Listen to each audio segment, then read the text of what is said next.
দোয়া ও মুনাজাত করার সহি নিয়ম কি আজি এই ভিডিওত আমি আলোচনা কৰিম কেনেকৈ দোয়া কৰিলে অতি সোনকালে কবুল হ'ব দোয়াৰ আৰম্ভণি কেনেকৈ কৰিব মাজত কি পঢ়িব শেষত কি পঢ়িব কোন শাৰাইতসমূহ মানিব লাগিব দোয়া কবুল হোৱাৰ কাৰণে কোন শৰ্তসমূহ আমি পালন কৰিব লাগিব আমি বহুতেই দোয়া কৰোঁ কিন্তু আমাৰ দোয়া কবুল নহয় অৱস্থাৰ কোনো পৰিৱৰ্তন নাই জীৱনত বিপদ আপদ বালা মুসিবত বেমাৰ আজাৰ চাৰিওফালে ঘিৰাও কৰিছে ইমানেই দোয়া কৰিছোঁ কিন্তু আমাৰ দোয়াসমূহ কবুল নহয় ইয়াৰ কাৰণটো কি কথা হল যে প্রত্যেক বস্তুরে কিছুমান রুল থাকে কিছুমান নিয়ম থাকে আমি সেই নিয়ম অনুসৰি আল্লাহৰ পৰা আমি বিচাৰিব লাগিব নিশ্চয় আল্লাহ তাআলাই তেতিয়া আমাৰ দোৱাসমূহ কবুল কৰি জীৱন পৰিৱৰ্তন কৰি দিব জীৱন শান্তিৰে ভৰপূৰ কৰি দিব দোয়া হৈছে শ্ৰেষ্ঠ ইবাদত আর দোয়া মুখুল ইবাদা দোয়া হৈছে শ্ৰেষ্ঠ ইবাদত ইবাদতৰ মগজু অন্য ৰিৱায়াতত আহিছে লা ইয়াৰুদ্দুল কাজা ইল্লা দোয়া ওয়ালা ইয়াজিদু ফিল উমর ইল্লাল বির ভাগ্য পরিবর্তন নহয় দোয়া ব্যতীত বয়স বৃদ্ধি নহয় নেকি ব্যতীত পুণ্য ব্যতীত তার মানে হয়েছে ভাগ্য যদি পরিবর্তন হয় একমাত্র হাতিয়ার হয়েছে দোয়া দোয়ার দ্বারাই ভাগ্য পরিবর্তন হব পারে আৰু বয়স বৃদ্ধি নহয় যদি বৃদ্ধি হয় একমাত্র হাতিয়ার হয়েছে নেক আমল আৰু পুণ্য আমি আল্লাহৰ পৰা সঠিক পথে বিচাৰিবলৈ জানিব লাগিব যদি সঠিক পথে বিচাৰিব পাৰো নিশ্চয় আল্লাহ তাআলাই আমাৰ দোয়া কবুল কৰিব আমি যি বিচাৰো আল্লাহ তাআলাই নিশ্চয় আমাক দান কৰিব মনত ৰাখিব দোয়া আমি বেছি বেছি কৰিব লাগে আল্লাহৰ পৰা আমি বেছি বেছি বিচাৰিব লাগে আমি বান্দাৰ পৰা যেতিয়া কোনো বস্তু বিচাৰো দুনিয়াৰ কোনো মানুহৰ পৰা কিবা বস্তু বিচাৰো এবাৰ বিচাৰিলে দি দিব দ্বিতীয়বাৰ দি দিব তৃতীয়বাৰ অলপমান টান পাব চতুৰ্থবাৰ থাকিলেও নাইকিয়া বুলি ক'ব পঞ্চমবাৰত আপোনাক দেখিলে পলায়ন কৰিব মুঠতে মানুহ নাৰাজ হৈ যায় মানুহে বেয়া পায় কিন্তু আল্লাহ তাআলা নাৰাজ নহয় আল্লাহৰ পৰা আমি যিমানেই বেছি বিচাৰো আল্লাহ তাআলা সিমানেই খুশ হয় আল্লাহ তাআলাই কয় উদউনি আস্তাজিব লাকুম মোৰ বান্দাসকল মোক মাতা মই জবাব দিম মোৰ ওচৰত দোয়া কৰা মই কবুল কৰিম আমি যিমানেই বেছি আল্লাহৰ পৰা বিচাৰো যিমানেই দোয়া কৰোঁ আল্লাহ তাআলা সিমানেই খুশ হয় হাদিস শরীফত আহিছে তোমাৰ জোতাৰ জৰিডাল ছিগি গলেও তুমি হা আল্লাহৰ পৰা বিচাৰিবা ইয়া আল্লাহ মই অক্ষম হয় মই দুৰ্বল হয় এয়া তোমাৰ তৌফিক অবিহনে এয়া মই কাম কৰিব নোৱাৰিম ইয়া আল্লাহ তুমি তৌফিক দিয়া তেতিয়াহে এই কাম মই কৰিব পাৰিম সকলো ক্ষেত্ৰতে আমি আল্লাহৰ পৰা মদত বিচাৰিব লাগিব যিকোনো নেক আমল কৰি উঠে আমি দোয়া কৰিব লাগে কমসে কম 2 রাকাত নফল নামাজ পঢ়িলে দোয়া কৰিলে আপুনি কোরআন কারিমৰ তিলাওয়াত কৰিলে দোয়া কৰিলে কোরআন তিলাওয়াত না জানে অলপমান জিকির কৰিলে দুরূদ পঢ়িলে তাৰ পিছত দোয়া কৰিলে কিন্তু আদব সহকাৰে আমি দোয়া কৰিব লাগিব আৰু পৰিষ্কাৰ পৰিচ্ছন্নতা হৈ এক নম্বৰ শর্ত হৈছে আপুনি পাক পবিত্ৰ হৈ দোয়া কৰিব লাগিব আল্লাহ তাআলাই দুই শ্ৰেণীৰ মানুহক বেছি ভাল পায় ইন্নাল্লাহা ইউহিব্বুত তাওয়াবিন ওয়া ইউহিব্বুল মুতাতাহহিরিন নিশ্চয় আল্লাহ তাআলা তওবাকারী সকলক আৰু পৰিষ্কাৰ পৰিচ্ছন্নতাকাৰীক আল্লাহ তাআলাই পছন্দ কৰে আৰু ভাল পায় সেই কাৰণে আপুনি সুন্দৰকৈ ওযু কৰি পৰিষ্কাৰ পৰিচ্ছন্নতা হৈ তাৰ পিছত আপুনি জায়নামাজত গৈ আপুনি 2 রাকাত নামাজ পঢ়িলে অথবা কোরআনৰ তিলাওয়াত কৰিলে বা জিকিৰ কৰিলে তাৰ পিছত আপুনি আল্লাহৰ ওচৰত দোয়া কৰিব কিন্তু দোয়াৰ আদবসমূহ কি মনত ৰাখিব আপুনি যেতিয়া দোয়া কৰে এক নম্বৰ শর্ত হৈছে যে আপুনি পাক পবিত্ৰ হৈ দোয়া কৰিব আৰু 2 নম্বৰ শর্ত হৈছে দোয়াৰ আৰম্ভণিত আপুনি দুরূদ শরীফ পঢ়িব লাগিব নবীৰ ইশক আৰু মুহাব্বত অন্তৰত লৈ নবীৰ ভাল পোৱা অন্তৰত লৈ আপুনি দুরূদ শরীফ পঢ়ি ল'ব লাগিব যেতিয়া আপুনি দুরূদ শরীফ পঢ়ি কোনো দোয়া কৰে আল্লাহৰ পৰা কিবা বিচাৰে আল্লাহ তাআলা নিশ্চয় কবুল কৰিব আৰু যি দোয়াৰ আৰম্ভণিত দুরূদ পঢ়া নহয় সেই দোয়া যে কবুল হ'ব তাৰ কোনো গ্যাৰান্টি নাই কিয়নো আমি যে আল্লাহ তাআলাক চিনি পালো এক আল্লাহ যে আমার সৃষ্টিকর্তা হয় আল্লাহ যে আমার খালিক হয় আমার মালিক হয় এই বিশ্ব ব্রহ্মাণ্ড এই জাহানৰ যে সৃষ্টিকর্তা হয় আমি কেনেকৈ জানিলো আমি নবীৰ জৰিয়তে আল্লাহক চিনি পাইছোঁ যদি সেই নবীকে এৰি দিওঁ নবীৰ ওপৰত দুরূদ নপঢ়ো তেতিয়াহ'লে আমাৰ সেই দোয়া যে কবুল হ'ব তাৰ কোনো গ্যাৰান্টি নাই সেই কাৰণে আমি নবীৰ ওপৰত দুরূদ পঢ়ি ল'ব লাগিব নবীৰ ইশক আৰু মুহাব্বত অন্তৰত লৈ দোয়ার আরম্ভণিত কমসে কম 3 বার আমি দুরূদ শরীফ পঢ়িব লাগিব আল্লাহুম্মা সাল্লি আলা মুহাম্মাদ ওয়া আলা আলি মুহাম্মাদ কামা সাল্লাইতা আলা ইব্রাহিম ওয়া আলা আলি ইব্রাহিম ইন্নাকা হামিদুম মাজিদ اللهم بارك على محمد وعلى آل محمد كما باركت على إبراهيم وعلى آل إبراهيم إنك حميد مجيد যে কোনো দুরূদ শরীফ আপনি পঢ়িব পাৰে কমসে কম সাল্লাল্লাহু আলাইহি ওয়াসাল্লাম সাল্লাল্লাহু আলাইহি ওয়াসাল্লাম সাল্লাল্লাহু আলাইহি ওয়াসাল্লাম দুরূদ শরীফ যদি আপনি দোয়ার আরম্ভণিত পঢ়ে আল্লাহ তাআলা প্রথমতে আপোনাৰ ওপৰত ৰাজি খুশি হৈ যাব কিয়নো আল্লাহ তাআলাই নিজে তেখেতৰ হাবিব জনাবে মুহাম্মদুৰ ৰাসূলুল্লাহ সাল্লাল্লাহু আলাইহি ওয়াসাল্লামৰ ওপৰত দুৰূদ শৰীফ পাঠ কৰে। আল্লাহ তাআলাই নিজে কোৰআনে কাৰিমত কয়, ইন্নাল্লাহা ওয়া মালাইকাতাহু ইছাল্লুনা আলান নাবিয়্যি ইয়া আইয়ুহাল্লাযীনা আমানু সাল্লু আলাইহি ওয়া সাল্লিমু তাসলিমা। নিশ্চয় আল্লাহ পাক আৰু তেওঁৰ ফেৰেশতাসকলে নবীৰ ওপৰত দুৰূদ শৰীফ পাঠ কৰে। হে মুমিনসকল, যিসকলে ঈমান আনিছা মোৰ ওপৰত, মোৰ ৰাসূলৰ ওপৰত, সাল্লু আলাইহি ওয়া সাল্লিমু তাসলিমা, তোমালোকেও নবীৰ ওপৰত দুৰূদ পঢ়া, সালাম পঠোৱা। যেতিয়া কোনো বান্দাই নবীৰ ওপৰত দুৰূদ পঢ়ে আল্লাহ তাৰ প্ৰতি ৰাজি খুশি হৈ যায়, তাৰ দুআসমূহ কবুল কৰে। আল্লাহ তাআলাই সেইকাৰণে একদল ফেৰেশতা এই পৃথিৱীত এনেকৈ ৰাখি থৈছে, তেওঁলোকৰ বেলেগ কোনো কাম নাই, বেলেগ কোনো ডিউটি নাই। তেওঁলোকৰ এটাই ডিউটি হৈছে যে যদি কোনো জাগাত কোনো ঠাইত নবীৰ কোনো উম্মতে নবীৰ ইশক আৰু মুহাব্বতত দুৰূদ পঢ়িছে, সালাম পঠাইছে, তাৰ নাম তাৰ ঠিকনা লয়, সেইবোৰ এড্ৰেছ লিখি লৈ নবীৰ ৰৌজাত নি সালাম দি জনাই, ইয়া ৰাসূলুল্লাহ, ইয়া হাবিবাল্লাহ, অমুক ঠাইৰ পৰা অমুকৰ পুত্ৰ অমুকে, অমুকৰ কন্যা অমুকে আপোনাৰ মুহাব্বতত দুৰূদ পঢ়িছে, ইয়া ৰাসূলুল্লাহ আপুনি কবুল কৰক, আপুনি গ্ৰহণ কৰক। আল্লাহৰ ৰাসূল সাল্লাল্লাহু আলাইহি ওয়াসাল্লাম সেইজন উম্মতৰ দুৰূদ সালাম গ্ৰহণ কৰে আৰু আল্লাহৰ ওচৰত দোৱা কৰে সেইজন উম্মতৰ জীৱনৰ শান্তিৰ কাৰণে, ইহকাল পৰকালৰ শান্তিৰ কাৰণে আল্লাহৰ ওচৰত দোৱা কৰি থাকে। সুবহানাল্লাহ, যি উম্মতৰ কাৰণে, যি ব্যক্তিৰ কাৰণে নবীয়ে নিজে দোৱা কৰে সেইজনতকৈ সৌভাগ্যৱান আৰু কোন হ'ব পাৰে? যদি আপুনি নবীৰ ওপৰত দুৰূদ পঢ়িছে, আপোনাৰ কাৰণে নবীয়ে তাতে দোৱা কৰি আছে আৰু এইফালে আপুনি দোৱা কৰিছে, আল্লাহ তাআলাই নিশ্চয় কবুল কৰিব। এবাৰ দুরূদ শরীফ পড়িলেই হাদিস শরীফত আহিছে, মান সাল্লা আলাইয়া সালাতান ওয়াহিদাতান সাল্লাল্লাহু আলাইহি আশরান। যে ব্যক্তি এবার দুরূদ শরীফ পাঠ করিলে লগে লগে 10টা রহমত অবতীর্ণ হয়েছে। আল্লাহু আকবার, আল্লাহ তাআলা 10টা রহমত নাজিল করে। অন্য রিওয়ায়াতত আহিছে 10টা গুনাহ মাফ হয়, 10টা মর্যাদা বুলন্দ হয় আর 10টা রহমত আল্লাহ তাআলা নাজিল করে। সুবহানাল্লাহ, আমি বেশি বেশিকৈ দুরূদ শরীফ এনি টাইম পঢ়ি থাকিব লাগে, বিশেষকৈ দোয়া করার আগত যাতে আমি পাহৰি নাযাওঁ।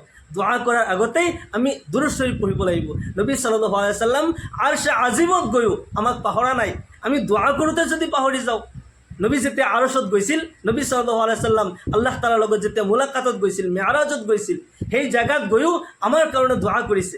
নবী সাল্লাল্লাহু আলাইহি ওয়াসাল্লাম মেৰাজত গৈ আল্লাহ তাআলাক সালাম দিছিল, আত-তাহিয়াতু লিল্লাহি ওয়াস-সালাওয়াতু ওয়াত-তাইয়্যিবাত। নবী সাল্লাল্লাহু আলাইহি ওয়াসাল্লাম মেরাজত গৈ প্রথমতে আল্লাহ তাআলাক সালাম দিলে, আল্লাহ তাআলাই সালামৰ জবাব দিলে, আসসালামু আলাইকা আইয়ুহান নাবিয়্যু ওয়া রাহমাতুল্লাহ। হে নবী, আপোনাৰ ওপৰত সালামতি বৰ্ষিত হোক, ৰহমত বৰকত নাজিল হোক। নবী সাল্লাল্লাহু আলাইহি ওয়াসাল্লাম ভাবিলে যে আল্লাহ তাআলাই মুখে সালাম দিলে, আমার কথা মনত পেলাইছে, আমার কথা পাহৰা নাই। তেতিয়া নবী সাল্লাল্লাহু আলাইহি ওয়াসাল্লামে কয়, আসসালামু আলাইনা ওয়া আলা ইবাদিল্লাহিস সালিহিন। ইয়া আল্লাহ, আমার ওপৰত রহমত বরকত নাজিল হোক, অকল মোৰ ওপৰত নহয়, আমাৰ ওপৰত আৰু যিমান নেক বান্দা বান্দি যিসকলে নেক আমল কৰে, ওয়া আলা ইবাদিল্লাহিস সালিহিন, যিমান আপোনাৰ নেক বান্দা আছে যিসকলে নেক আমল কৰে, সকলোৰে ওপৰত ৰহমত বৰকত নাজিল হোক। নবীয়ে আপোনাৰ মোৰ কাৰণে দোয়া কৰিছে, আপোনাৰ মোৰ সালামতিৰ কাৰণে আল্লাহৰ ওচৰত দোয়া কৰিলে। নবীয়ে আৰশত গৈ আমাক পাহৰা নাই। আমি দোয়া কৰোঁতে যদি নবীক পাহৰি যাওঁ, আমি সেই দোয়া কবুল হ'ব বুলি কেনেকৈ আশা কৰিব পাৰি? সেইকাৰণে নবীৰ ইশক আৰু মুহাব্বত অন্তৰত লৈ আমি কমচে কম 3বাৰকৈ দোয়া কৰাৰ আগতে 3বাৰ যিকোনো দুরূদ শরীফ আমি পঢ়ি ল'ব লাগে। ইয়াৰ পিছত আপুনি ইস্তিগফাৰ পঢ়িব। দোৱাৰ আদব হৈছে যে দোয়া কৰাৰ আগতেই আমি সাৰেণ্ডাৰ হৈ লওঁ।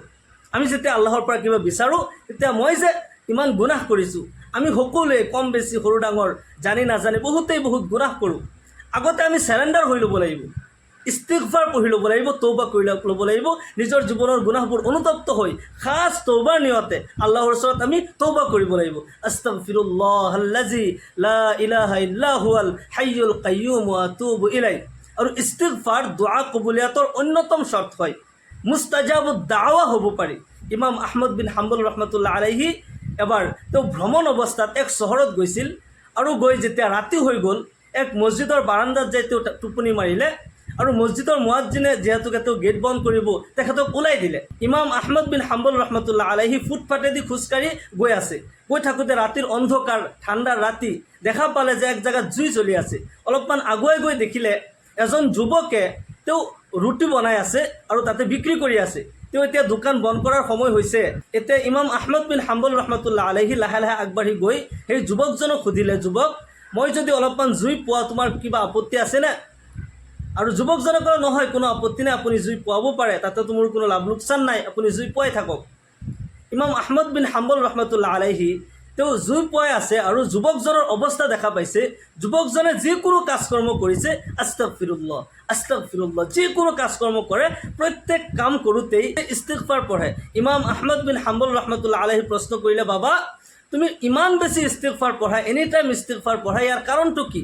যুৱকজনে কয়, মই ইস্তিগফাৰ পঢ়ি পঢ়ি মই মুস্তাজাবু দাৱা হৈছোঁ। ইমাম আহমদ বিন হাম্বল ৰহমতুল্লাহ আলাইহি আচৰিত হৈ গ'ল, কি কথা, এই যুৱক ৰুটি বিক্ৰী কৰে, তেওঁ মুস্তাজাবু দাৱা হয়, মই হাদিছৰ দৰ্শ দি আছোঁ, হাদিছ পঢ়াওঁ, মই মুস্তাজাবু দাৱা নহয়। তেতিয়া আকৌ প্ৰশ্ন কৰিলে, বাবা তোমাৰ চব দোৱাই কবুল হয়নে? তেতিয়া যুৱকজনে কৈ আছে, হুজুৰ মোৰ চব দোৱাই কবুল হৈছে, কিন্তু এটা দোৱা এতিয়ালৈকে কবুল হোৱা নাই, সেই দোৱাটি কি?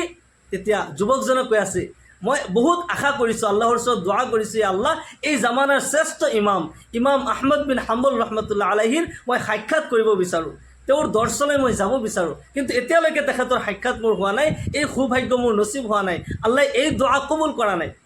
ইমাম আহমদ বিন হাম্বল ৰহমতুল্লাহ আলাইহি যুৱকজনৰ পিঠিত থাপৰ মাৰি কয়, আল্লাহ তাআলাই তোমাৰ এই দোৱাটিও কবুল কৰিলে, আল্লাহু আকবার। যুৱকজনে কান্দি দিলে, হুজুৰ কেনেকৈ? ইমাম আহমদ বিন হাম্বল ৰহমতুল্লাহ আলাইহি কয়, তোমাৰ আগত যিজন থিয় হৈ আছে তেওঁই ইমাম আহমদ বিন হাম্বল হয়। যুৱকজনে লগে লগে হুজুৰক বুকুত সাৱটি ধৰিলে আৰু কান্দিব ধৰিলে, হুজুৰ আল্লাহ তাআলাই মোৰ এই দোৱাটিও কবুল কৰিলে, আপোনাৰ সাক্ষাৎ আল্লাহ তাআলাই নচিব কৰিলে, সুবহানাল্লাহ। সেইকাৰণে ইস্তিগফাৰ পঢ়িলে আল্লাহ তাআলাই দোৱা কবুল কৰে। আৰু কোৰআনে কাৰিমত আল্লাহ তাআলাই কয়, যি ব্যক্তি ইস্তিগফাৰ পঢ়িব, খাজ দিলে তৌবা কৰিব, আল্লাহ তাআলাই সেই ব্যক্তিক 5টা বস্তু দান কৰিব। 1 নম্বৰত তাৰ জীৱনৰ গুনাহবোৰ মাফ হৈ যাব। 2 নম্বৰত আকাশৰ পৰা ৰিজিক বৰ্ষিত হ'ব। ফাকুল তাস্তাগফিৰু ৰাব্বাকুম ইন্নাহু কানা গাফফাৰা ইউৰচিলিস সামাআ আলাইকুম মিদৰাৰা ওয়া ইউমদিদুকুম বিআমওয়ালি ওয়া বানিনা ওয়া ইয়াজআল লাকুম জান্নাতি ওয়া ইয়াজআল লাকুম আনহারা। আল্লাহু আকবার। 1 নম্বৰত আল্লাহ তাআলাই গুনাহবোৰ মাফ কৰি দিব। 2 নম্বৰত আকাশৰ পৰা ৰিজিক বৰ্ষিত কৰিব। 3 নম্বৰত আল্লাহ তাআলাই নেক আওলাদ দান কৰিব। 4 নম্বৰত আখিৰাতত জান্নাত দান কৰিব। 5 নম্বৰত এনেকুৱা স্পেচিয়েল জান্নাত দান কৰিব যাৰ তলেদি নহৰ প্ৰবাহিত হৈ থাকে। সুবহানাল্লাহ। সেইকাৰণে দোৱা আৰম্ভ কৰাৰ আগতেই 3 বাৰ দুৰুদ আৰু 3 বাৰ ইস্তিগফাৰ পঢ়ি ল'ব। আৰু ইয়াৰ পিছত যেতিয়া হাত তোলে, চিনা বৰাবৰ হাত তুলি ইখলাছৰ সৈতে খাজ দিলে আল্লাহৰ পৰা বিচাৰিব লাগিব। ইখলাছৰ সৈতে দোৱা কৰিলে, কান্দি কান্দি দোৱা কৰিলে চকুৰ পানী এৰি দিব লাগিব। মনত ৰাখিব, চিনা বৰাবৰ হাত তুলিব আৰু চকুৰ পানী এৰি দিব। আল্লাহ তাআলাৰ ওচৰত নিজৰ জীৱনৰ গুণাবোৰ অনুতপ্ত হৈ খাজ দিলে যেতিয়া মাতিব, আল্লাহ তাআলাই নিশ্চয় দোৱা কবুল কৰিব। আমি যদি অকল ৰতি কোরআনের আয়াতসমূহ, দোয়ার আয়াতসমূহ পড়ো, রব্বানা আতিনা ফিদ দুনিয়া হাসানা ও ফিল আখিরাতি হাসানা ও কিনা আযাবান নার, রব্বানা যালামনা আনফুসানা, এইবোৰ দোয়া যদি মুখস্থ পঢ়ি থাকোঁ, তেতিয়া কিন্তু সেই দোয়া কবুল নহয়। অন্তৰেৰে মাতিব লাগিব, খাজ দিলে মাতিব লাগিব।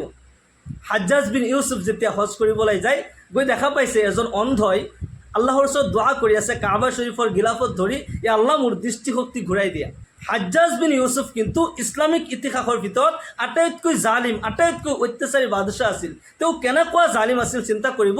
মানুহজনে যেতিয়া দোৱা কৰি আছে, আল্লাহ মোৰ দৃষ্টিশক্তি ঘূৰাই দিয়া, মই তোমাৰ সুন্দৰ পৃথিৱী চাব বিচাৰিছোঁ। হাজ্জাজ বিন ইউছুফে কয়, তুমি যে কাবা শৰীফৰ গিলাফত ধৰি দোৱা কৰি আছা, তোমাৰ দোৱা কবুল হ'লনে? তোমাৰ দৃষ্টিশক্তি ঘূৰাই পাইছানে? তেওঁ কৈছে, নহয়, মই আল্লাহৰ পৰা বিচাৰি আছোঁ, আল্লাহ হয়তো দোৱা কবুল কৰিবও পাৰে। তেতিয়া হাজ্জাজ বিন ইউছুফে কয়, নহয়, তেনেকুৱা নহ'ব, তুমি দোৱা কৰিছাতো, তোমাৰ দৃষ্টিশক্তি ঘূৰাই পাব লাগে, তোমাৰ চকু ভাল হ'ব লাগে। চোৱা, মই তাৱাফ কৰি আছোঁ, মোৰ 3টা চক্কৰ ইতিমধ্যে পূৰা হৈছে আৰু 4টা চক্কৰ, 4টা ৰাউণ্ড বাকী আছে। এই 4টা ৰাউণ্ড পূৰা হোৱাৰ আগে আগে কিন্তু তোমাৰ চকু ভাল হ'ব লাগিব, নহ'লে মোৰ তলোৱাৰ আৰু তোমাৰ গৰ্দান, অৰ্থাৎ মই তোমাক কতল কৰি দিম। এতিয়া মানুহজন বিপদত পৰিল। আৰু হাজ্জাজ বিন ইউছুফে অকল ধমকি দিয়া নাই, এজন পুলিচক ইয়াতে থিয় কৰাই দিছে, চাবা অন্ধ যাতে পলাই নাযায়, ই যাতে যাব নোৱাৰে, তুমি চাই থাকিবা। পুলিচক ইয়াতে থিয় কৰাই দি হাজ্জাজ বিন ইউছুফ, তেওঁ বাদশাহ আছিল, ৰজা আছিল, তেওঁ যেতিয়া তাৱাফ কৰি আছে, ইফালে অন্ধজনে এতিয়া কঁপি আছে। প্ৰথমতে দোৱা কৰিছিল কান্দি কান্দি, এতিয়া মুখৰ পৰা আৱাজ নোহোৱা হ'ল। আৰু এতিয়া তাৰ চকুৰ চিন্তা নাই, এতিয়া তাৰ জানৰ চিন্তা। আগতে দোৱা কৰিছিল, এ আল্লাহ তুমি মোৰ চকুৰ দৃষ্টিশক্তি ঘূৰাই দিয়া, এতিয়া দোৱা কৰি আছে, আল্লাহ মোৰ চকু ভাল হ'বই লাগিব, আল্লাহ তুমি মোৰ জান ভিক্ষা দিয়া, নহ'লে এই জালিম বাদশাহে মোক এৰি নিদিয়ে। এনেকুৱাকৈ কান্দিছে, জৰ্জৰিত হৈ কঁপি কঁপি কান্দিছে। হাজ্জাজ বিন ইউছুফ যেতিয়া 7টা চক্কৰ পূৰা কৰি অন্ধজনৰ ফালে আগবাঢ়ি আহি আছে, তেওঁ আগবাঢ়ি আহি আছে, হাতত তলোৱাৰ হয়। অন্ধজনে দূৰৰ পৰা দেখা পাই গৈছে, আসসালামু আলাইকুম। তেতিয়া চালাম দিলে। হাজ্জাজ বিন ইউছুফে দেখিলে, হয়, অন্ধজনে এতিয়া চাব পাৰিছে, স্পষ্টভাৱে তাৰ চকু ভাল হৈ গৈছে।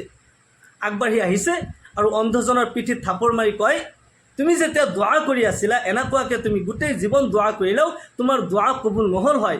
তেওঁ যদিও জালিম বাদশ্বাহ আছিল, তেওঁ এটা শিক্ষা দিছে যে তোমাৰ যেতিয়া জান লৈ ল'ম, কতল কৰি দিম বুলি ক'লোঁ, এতিয়া তুমি চকুৰ কাৰণে দোৱা কৰা নাই, তোমাৰ জানৰ ভিক্ষা বিচাৰিছা, আল্লাহ মোৰ চকু ভাল হ'ব লাগিব।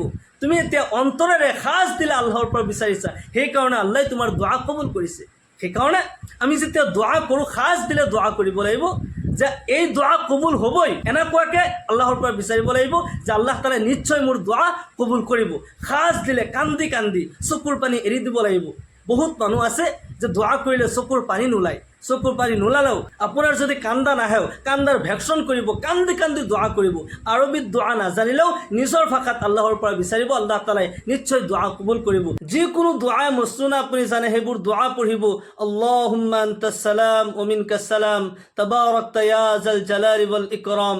কিবা বিপদ আপদত পঢ়িছে, ফাসাহিল ইয়া ইলাহি কুল্লা সাবিন বিহুৰমাতি সাইয়্যিদিল আবৰাৰ সাহিল বিফাজলিকা ইয়া আজিজ। কিবা বেমাৰ আজাৰ হৈছে আল্লাহৰ ওচৰত দোৱা কৰিব, আল্লাহুম্মা ৰব্বান নাস আজহিবিল বাসা ইশফি আনতা শাফি লা শিফা ইল্লা শিফাউকা শিফাআন লা ইউগাদিরু সাকামা। কুরআনে কারিমৰ যিবোৰ দোৱা জানে, দোৱাৰ আয়াত আছে, ৰব্বানা আতিনা ফিদ দুনিয়া হাসানা ওয়া ফিল আখিরাতি হাসানা ওয়া কিনা আযাবান নার, রব্বানা যালামনা আনফুসানা ওয়া ইল্লাম তাগফির লানা ওয়া তারহামনা লানাকুনান্না মিনাল খাসিরিন। এইবোৰ দোৱা পঢ়িব, কান্দি কান্দি দোৱা পঢ়িব। দোৱাৰ মাজে মাজে আপুনি দুৰুদ শৰীফ পঢ়িব, আল্লাহুম্মা সাল্লি আলা রূহি মুহাম্মাদিন ফিল আরওয়াহ وصل على جسد محمد في الأجساد وصل على قبر محمد في القبور ربنا اصرف عنا عذاب جهنم إن عذابها كان غراما إنها ساءت مستقرا ومقاما। এনেকুৱাকৈ দোৱা কৰিব, কান্দি কান্দি দোৱা কৰিব, নিজৰ ভাষাত দোৱা কৰিব। দোৱা যেতিয়া শেষ কৰে, বিৰহমাতিকা ইয়া আৰহামাৰ ৰাহিমিন কৈ আপুনি গোটেই মুখমণ্ডল মুছেহ কৰিব। এয়া দোৱাৰ আদব হয়। লগতে নিজৰ ভাষাত আপুনি কান্দি কান্দি দোৱা কৰিব, নিশ্চয় আল্লাহ তাআলাই দোৱা কবুল কৰিব। মহান আল্লাহ তাআলা আমাক সকলোকে আল্লাহৰ খাজানাৰ পৰা হাসিল কৰাৰ তৌফিক দান কৰক। সকলোকে আল্লাহুম্মা আমিন।